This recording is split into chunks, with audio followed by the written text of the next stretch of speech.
اللہ کا فضل دیکھیں، اللہ تعالیٰ کی رحمت دیکھیں کہ اللہ تعالیٰ نے فرشتوں کی ایک مستقل جماعت بنا دی ہے، اور ان کی ڈیوٹی صرف ایک ہی کام ہے، اور وہ کام یہ ہے کہ گناہگار مسلمانوں کے لیے تم بیٹھ کر استغفار کرو۔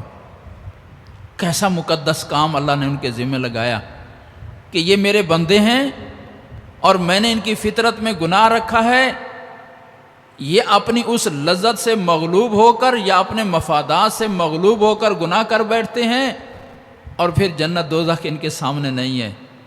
اس کی وجہ سے ان کو بعض دفعہ اپنی غلطی کا پورا احساس بھی نہیں ہوتا کہ ہم کتنے بڑے گڑھے میں جا کر گر رہے ہیں، اس لیے جو پچھتانا چاہیے وہ پچھتاوا بھی ان کو نہیں ہوتا، لیکن تمہارے سامنے سب کچھ ہے، اس لیے تم ان کی طرف سے استغفار کرو۔ ملائکہ صبح و شام 24 گھنٹے ان کا وظیفہ یہی ہے کہ وہ استغفار میں لگے ہوئے ہیں مسلمانوں کے لیے، گناہگار مسلمانوں کے لیے۔ جب اللہ نے فرشتوں کے ذمہ یہ ڈیوٹی لگا دی ہے، تو پھر جب ایک انسان دوسرے انسان کے لیے استغفار کرے گا، استغفار کرنے والا اللہ کے ہاں کتنا محبوب ہو جائے گا، اور جس کے حق میں استغفار کر رہا ہے اس کو کتنا فائدہ ہو جائے گا۔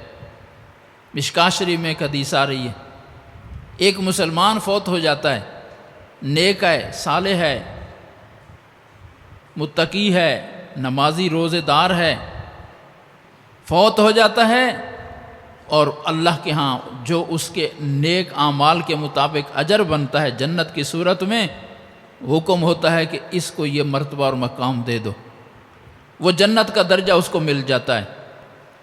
کچھ دیر کے بعد حکم ہوتا ہے کہ اس کا درجہ بلند کر دو۔ وہ حیران ہو کے پوچھتا ہے کہ یا اللہ، درجہ تو بلند ہوتا ہے نیکیوں کی وجہ سے، اور میں اب جس جہان میں آ چکا ہوں میرا نیکیوں کا وقت ختم ہو چکا ہے، تو میرا یہ درجہ کس بنیاد پر بلند ہو گیا ہے؟ عجیب جواب ملتا ہے تعالیٰ کی طرف سے۔ اللہ فرماتے ہیں، حضور نبی کریم صلی اللہ علیہ وسلم نے، اللہ پاک جو اس میت کو جواب دیتے ہیں، حضور صلی اللہ علیہ وسلم نے اپنے الفاظ مبارک میں اس کو نقل فرمایا کہ اللہ تعالیٰ فرماتے ہیں، بے استغفار والدک لکا، تیرے بیٹے نے تیرے لیے استغفار کیا ہے، تیرے بیٹے نے آج تیرے لیے ہاتھ اٹھایا اللہ کے سامنے، یا اللہ میرے ابے کو بخش دے، یا اللہ میری اماں کو بخش دے۔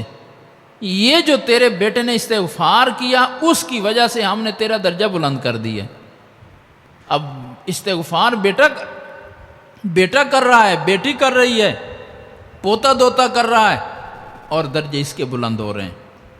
اب اللہ کا فضل مزید دیکھیں، آدمی جب نماز پڑھتا ہے، نماز پڑھتے پڑھتے آخری اتحیات میں پہنچتا ہے اور اتحیات مکمل پڑھ لیتا ہے عبد و رسول تک، مسئلے کے اعتبار سے یہاں سلام پھیرنا چاہے تو پھیر سکتا ہے، اس کا فرائض واجبات نماز کے پورے ہو چکے ہیں، تو یا اللہ میں سلام پھیر دوں، میری نماز مکمل ہو چکی ہے، تو اللہ پاک فرماتے ہیں گویا کہ میرا حق پورا ہو گیا، میرے حق کے بعد تیری کائنات میں سب سے بڑے محسن اعظم حضور نبی کریم صلی اللہ علیہ وسلم، اس لیے میرا حق پورا ہو گیا ہے، اب حضور صلی اللہ علیہ وسلم پر درود و سلام پڑھو۔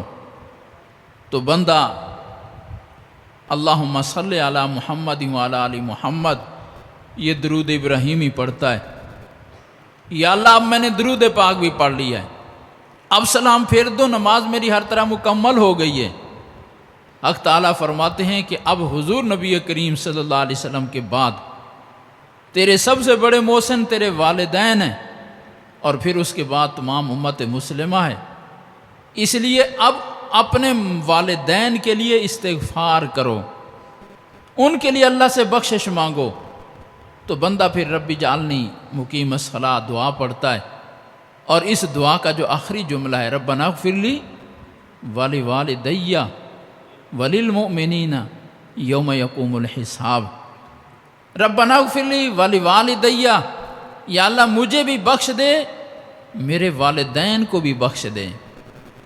اب اللہ نے ماں باپ کے لیے استغفار پتہ نہیں کوئی کرتا یا نہ کرتا، اللہ نے ماں باپ کے لیے استغفار کرنے کو نماز کا حصہ بنا دیا۔ اب بندے نے ہر اتحیات میں یہ کہنا ہے، فجر کی سنتوں سے شروع کیا ہے، عشاء کے وتروں تک یہ 20-22 اتحیات بنتے ہیں۔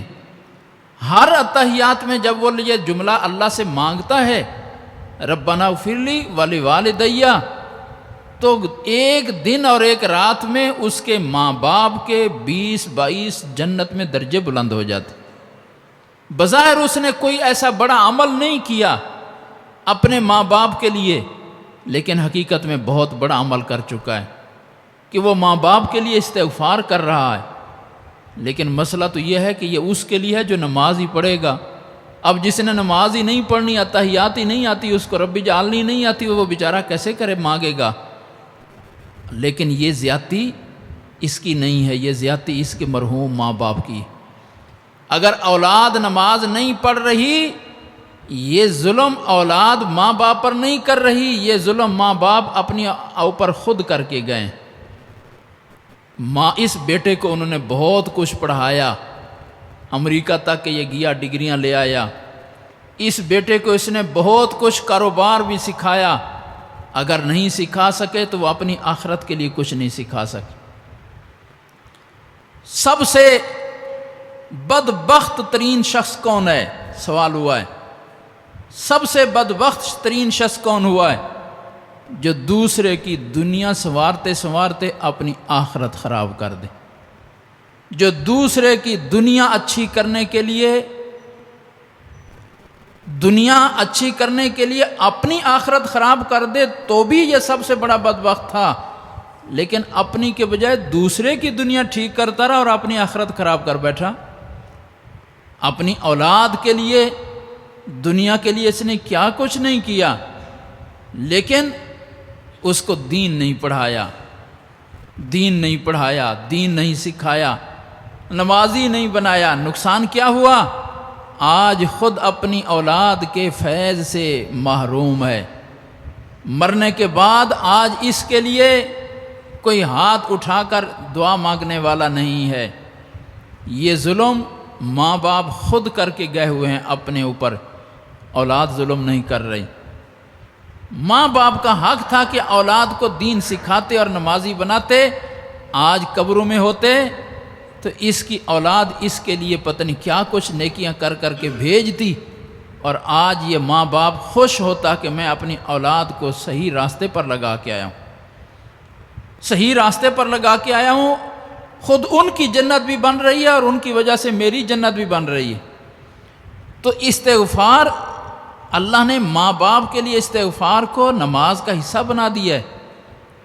اتنا بڑا اچھا کام جب بندہ یہ سوچتا ہے کہ میرے والدین کے لیے استغفار میری نماز کا حصہ ہے، تو پھر یا اللہ ایک دن میں نے بھی مرنا ہے، پھر مجھے بھی اولاد ایسی نیک دے کہ میرے مرنے پر وہ میرے لیے استغفار کرے۔ اللہ فرماتے ہیں تو بھی اپنی اولاد کو نمازی بنا جا۔ پھر بندہ رب اجعلنی مقیم الصلاۃ ومن ذریتی، یا اللہ مجھے بھی نمازی بنا، میری اولاد کو بھی نمازی بنا۔ اپنی اولاد کے لیے بھی فکر مند ہو جاتا ہے کہ یہ تو بڑا شاندار سودا ہے۔ اللہ نے اولاد کو صرف دنیا کا سہارا نہیں بنایا، اللہ نے اولاد کو آخرت کا سہارا بھی بنایا ہے۔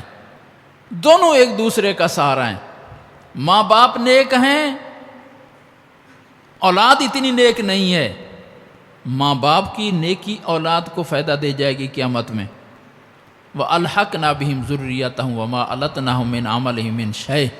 اللہ قرآن میں اعلان فرما رہے ہیں کہ اگر ماں باپ بہت سالے نیک تھے، اولاد اس معیار کے نیک نہیں ہیں، اب ماں باپ اوپر کے جنت میں، اولاد کہیں، تو ماں باپ کہیں گے یا اللہ ہماری اولاد کے بغیر ہمارا دل کیسے لگے گا، اس جنت میں ہمارا دل کیسے لگے گا۔ اب دو شکلیں ہیں، یا تو ماں باپ کو نیچے لے آ جائے جہاں اولاد کا مرتبہ ہے، یا ماں باپ کو خوش کرنے کے لیے اولاد کو ترقی دے دی جائے جہاں وہ رہتے ہیں۔ تو اللہ فرماتے ہیں قرآن پاک میں کہ ماں باپ کو نیچے نہیں لایا جائے گا، اولاد کو اوپر کر دیا جائے گا۔ رسول اللہ صلی اللہ علیہ وآلہ وسلم جب کہیں سفر میں جاتے، آخری ملاقات حضرت فاطمہ الزہرا رضی اللہ تعالیٰ عنہ سے کر کے جاتے تھے۔ جب واپس تشریف لاتے سب سے پہلے ملاقات حضرت فاطمہ رضی اللہ تعالیٰ عنہ سے فرماتے تھے۔ جس بیٹی سے اتنی محبت ہے حضور صلی اللہ علیہ وسلم کو دنیا میں، کیا خیال ہے اس بیٹی کے بغیر حضور صلی اللہ علیہ وسلم کا قیامت میں دل لگے گا جنت میں؟ اب نبیوں کے نبی ہیں، بے شک حضرت فاطمہ رضی اللہ تعالیٰ عنہ جنتی عورتوں کی سردار ہیں، لیکن نبی تو نہیں ہیں، تو ان کا مقام حضور صلی اللہ علیہ وسلم والا مقام تو نہیں ہوگا، لیکن حضور صلی اللہ علیہ وسلم کے دل کو خوش کرنے کے لیے اللہ ان کو بھی وہیں بھیج دے گا جہاں حضور صلی اللہ علیہ وسلم کا مقام ہوگا۔ اولاد کو ماں باپ کے ساتھ ملا دیا جائے گا، ماں باپ نیک ہیں، اولاد کے لیے فائدہ مند ہو رہی ہیں، اور اگر اولاد نیک ہوگی تو ماں باپ کے لیے فائدہ ہوگا۔